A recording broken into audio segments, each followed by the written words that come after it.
সেদ্ধ ডিমের খোসা ছাড়াতে কষ্ট হচ্ছে? ডিম সেদ্ধ হওয়ার পর সঙ্গে সঙ্গে ঠান্ডা পানিতে 5 মিনিট রেখে দিন। এতে খোসা আলগা হয়ে যাবে এবং সহজেই পরিষ্কারভাবে উঠে আসবে। লবণ জমাট বেঁধে যাচ্ছে?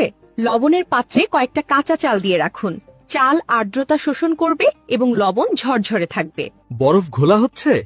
ফুটন্ত পানি ঠান্ডা করে বরফ বানান। এতে বাতাস কম থাকে এবং বরফ হবে একদম স্বচ্ছ। টমেটো দ্রুত নরম হয়ে যাচ্ছে? টমেটোর ডাঁটা অংশ নিচের দিকে রেখে সংরক্ষণ করুন। এতে বাতাস ঢোকা কমবে এবং টমেটো বেশি দিন টাটকা থাকবে। বাসনে তেলচিটে ভাব যাচ্ছে না? গরম পানিতে সামান্য লেবুর রস বা ভিনেগার মিশিয়ে ধুয়ে নিন। সহজেই তেলচিটে ভাব দূর হবে। মোবাইল দ্রুত চার্জ করতে চান? চার্জ দেওয়ার সময় এয়ারপ্লেন মোড চালু করুন। এতে ব্যাকগ্রাউন্ড অ্যাপ বন্ধ থাকবে এবং চার্জ দ্রুত হবে। রুটি দ্রুত শক্ত হয়ে যাচ্ছে?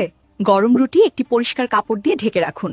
এতে ভেতরের আর্দ্রতা ধরে থাকবে এবং রুটি নরম থাকবে অনেকক্ষণ।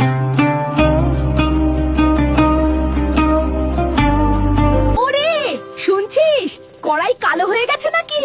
ঘষে ঘষে হাত ব্যথা করিস না। আমার খোসায় লবণ মাখিয়ে ঘষ।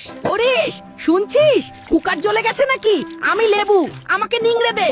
দেখ, পোড়া দাগ ভোজবাজির মতো উবে যাবে রে।